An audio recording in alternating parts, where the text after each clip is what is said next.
집값이 너무 올랐습니다. 요즘 성남시에서 이런 말들이 많이 들립니다. 그래서 차라리 전세로 갈까라는 분들도 많지만 보시듯이 KB 매매 지수는 상승 추세에 있어서 이게 더 오를 가능성이 커 보입니다. 물론 지금 데이터가 하락을 한다 해도 선생님의 상황에 따라 성남시에 집 사는 건 충분히 고려해 볼 만한데요. 왜냐하면 서울 전체적인 공급 부족 현상 때문입니다. 하지만 무리한 대출을 이용하거나 4에서 5년 후에 서울로 이사하실 계획이 있다면 지금 성남시는 좀 더 신중히 검토하셔야 합니다. 그래서 한 달 전에는 덜 부담스러운 동탄 쪽으로 눈을 돌리신 분들이 많았는데요. 혹시 지금 성남시 지켜보시는 분이라면 이번에 부동산 세제 개편 내용은 보신 후 세금 부담 여부까지 잘 따져보시고 계약하시길 바라고, 그리고 기사에서 보시듯이 강남 사느니 성남시로 실수요자가 발길을 돌리고 있다는 내용도 무시하시면 안 됩니다. 실제로 요즘 전세집 보러 다니시는 분들 사이에 확실히 매물도 많이 줄고 가격도 많이 올라서 차라리 이참에 매수를 하자라는 생각하시는 분들 많이 보이는데요. 그래서 5월에 900건대까지 나온 건 아닌가 싶고 6월도 이런 흐름이 이어질 것 같습니다. 게다가 거래된 가격도 예사롭진 않은데요. 1994년 입주한 서현동의 효자촌 그린타운 전용 84 거래를 보시면 7월 7일에 612동 2층 물건이 15억 4천만 원에 계약되었고 5월 1일에는 610동 13층 물건이 14억 9,400만 원에 계약이 나왔습니다. 제 눈에는 평균이 올라가는 모습으로 보이는데요. 사실 더 큰 문제는 전세 매물입니다. 성남도 1년 전만 하더라도 전월세 물량이 제법 넉넉했었고 매매 가격 조율도 가능한 분위기였는데 최근 들어 실거주자들의 분위기가 바뀌면서 전세는 물론이고 매매까지 오르는 모습이 나오고 있습니다. 게다가 집주인이 전세금을 1억이나 올렸어요. 2년 뒤가 더 무서워요 라고 말씀하시며 과감하게 움직이신 분들도 보입니다. 그래서 성남시의 6월 거래량은 이어질 것으로 예상을 하고 평균 호가는 더 오를 수 있다고 예상을 해서 집값이 너무 올랐다고 계약을 미루시는 분께 좀 더 자세히 보고 결정하라 말씀을 드리는데, 하지만 저희는 분위기만 보기보다는 장기적인 추세와 심리, 선생님의 앞으로의 계획을 더 집중해서 보라고 조언을 드립니다. 왜냐하면 그래야 최악의 상황에 닥쳤을 때 버티기가 쉽고 부동산 시장은 상승과 하락을 반복하기 때문입니다. 그러면 이 상황에서 어떻게 하는 게 좋을까요? 빠르게 움직여서 매수하는 건 어떨까요? 글쎄요, 지금은 길게 실거주하실 생각으로 결정하셔야 안전합니다. 5년 이상 실거주할 단지로 접근을 하셔서 전세 만기 시점, 현재 보유 현금, 대출 가능 금액, 그리고 입주 후 생활비까지 맞는 것까지 확인하시고 움직이시라 추천드리고 있는데요. 그래서 이번 영상에서는 성남시의 집값이 앞으로 어떻게 흘러갈지, 지금 상황에서 어떻게 접근해야 하는지, 거래량과 매매 전세 지수, 주요 단지 가격 흐름까지 함께 보면서 정리해 보겠습니다. 도움이 되셨다면 구독도 부탁드릴게요.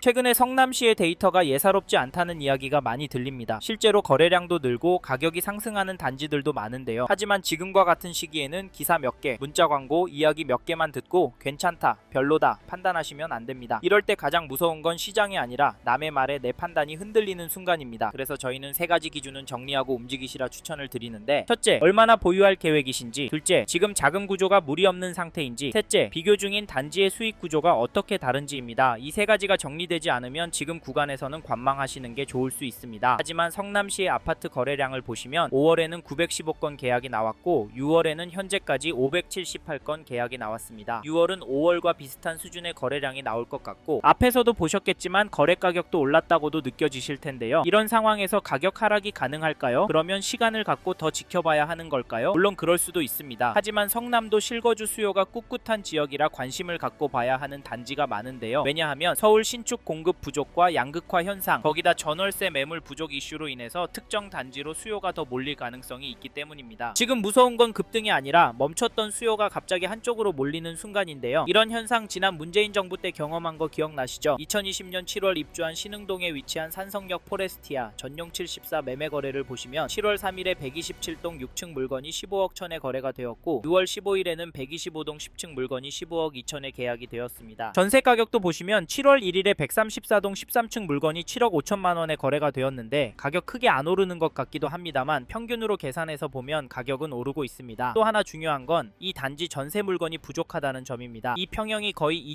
2,000세대인데 매물이 44개 정도밖에 안 나와 있고 가격은 8억대를 향하고 있습니다. 반면 매도 호가를 보면 매물이 적은 편은 아니지만 평균 호가가 낮아지는 모습은 보이지 않습니다. 사실 이런 부분이 진짜 무섭다고 하시는 분들이 많은데요. 이런 상황에서 누군가의 바람처럼 과연 2억 3억 호가가 떨어질 수 있을까 않을까요? 솔직히 이건 쉽지 않을까 싶습니다. 다음으로 성남시 전체 시장 흐름을 보여주는 KB 매매지수도 보시면 전주에 비해서는 0.297% 상승한 것이 확인되고 전세지수도 보시면 전주에 비해서 0.189% 올랐습니다. 그래서 성남 매수는 포기하고 전세로 접근하는 게 낫지 않을까요? 라는 의견도 나오는데요. 물론 이게 나을 수도 있지만 2015년 12월 입주한 1380세대 규모 단지 위레더 히로 전용 85 거래 내역을 보시면 7월 4일에 5514동 14층 물건이 16억 7천에 거래를 6월 10일에는 5510동 10층 물건이 15억 7천에 계약이 되었습니다. 여기도 거래가는 오르고 있고 전세가도 평균이 8억대로 맞춰지고 있습니다. 선생님께서는 이 부분 어떻게 보세요? 사실 저희는 이런 내용들을 무시하고 무작정 기다리면 된다라고 생각하시면 이번 텀이 지나면 성남은 더 올라서 내 집 마련 쉽지 않을 것 같다. 차라리 마음 편하게 전세로 들어가셔서 최소한 20년 이상 꿋꿋하게 돈을 모으시고 은퇴하신 후 돈에 맞춰서 보시기에 가성비 좋은 곳으로 이사하셔서 마음 편하게 돈 쓰시고 사시길 추천을 드리고 있는데요. 근데 자기 집에서 사는 사람 집값 오르는데 내 전세값 얼마 오를까? 집주인이 들어오는 건 아닐까? 가슴 졸이고 있는 것도 버티기 힘듭니다. 왜냐면 성남은 한번 오르면 1억, 2억씩 오르니까요. 사실 이게 현실이 될 것 같아서 저희는 선생님께서 성남에 관심이 있는 단지가 있으시다면 적극적으로 움직이셨으면 좋겠습니다. 아셨죠? 그리고 저희 말에 공감하시는 분이라면 지금 성남시 안에 이 단지도 꼭 체크해 보십시오. 그게 어디냐면 죄송합니다. 잠깐 3초만 내주셔서 구독 부탁드립니다. 구독 눌러주시는 여러분 대대손손 부자 되실 텐데 왜냐면 유익한 부동산 정보로 돈 버실 거니까요. 댓글 상단에 있는 카카오 채널도 추가해 주시면 마청풀에서 드리는 분양 정보, 급매물건 정보도 받아보실 수 있습니다. 마청풀 카카오 채널도 추가 부탁드릴게요.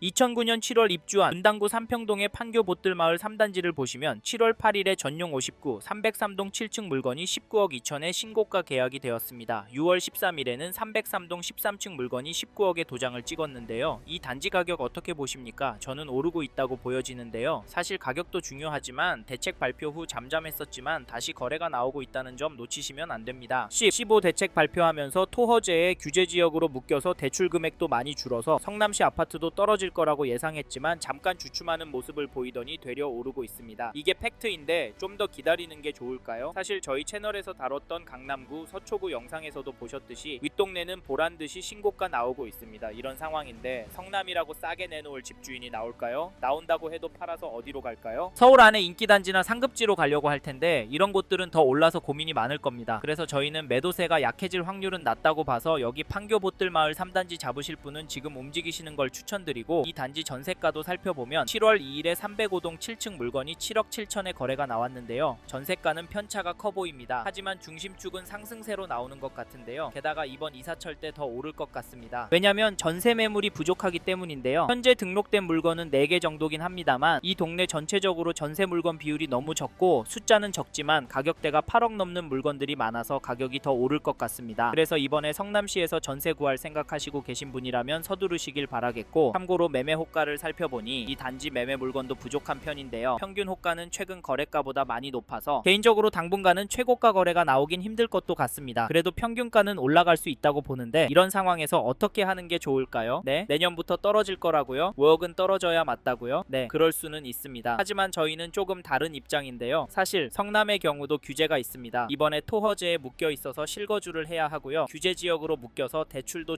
줄어들었습니다. 이 말은 투자금이 제법 필요하다는 말인데요. 솔직히 이래서 전세가 더 마음에 들어오는 것도 사실입니다. 크게 오르지 않는다면 가성비가 너무 좋으니까 말이죠. 그래도 저희는 성남 들어가실 수 있는 분은 지금 놓치면 힘들 수 있다고 말씀드리고 현장의 이야기들과 심리를 종합해보면 개인적으로 계속 오를 거라고 봅니다. 게다가 거시적인 흐름, 통화량, 인플레이션, 환율, 주택 공급까지 자산이 상승할 거라는 모습을 보이고 있습니다. 그래서 저희는 성남 아파트가 감당이 되신다면 전세보다는 매매를 더 추천을 드리고 특히나 인기단지나 신축단지 위주로 접근하시면 좋을 것 같다는 의견을 드립니다. 참고로 2개 단지 중에 고민하고 계신다면 전세가가 얼마나 빨리 상승하고 전세 물건이 얼마나 빠르게 소진이 되는지 보시고 결정하시면 됩니다. 이번 영상에서 경기도 성남시 아파트 현황과 앞으로 어떻게 될지에 대한 저의 생각을 말씀드렸습니다. 관심이 가신다면 영상이 끝나고 이 지역에 대해 좀 더 검색해 보시길 바랍니다. 이번 영상에서 언급된 내용들에 대하여 좀 더 궁금하신 내용이 있으시다면 댓글로 남겨주세요. 최대한 빠르게 답변을 드리도록 하겠습니다. 다음 영상에서도 부동산 투자에 도움이 되는 정보 나누어 드리도록 하겠습니다. 구독과 좋아요 그리고 알림 설정 부탁드립니다. 감사합니다. 좋은 하루 보내세요.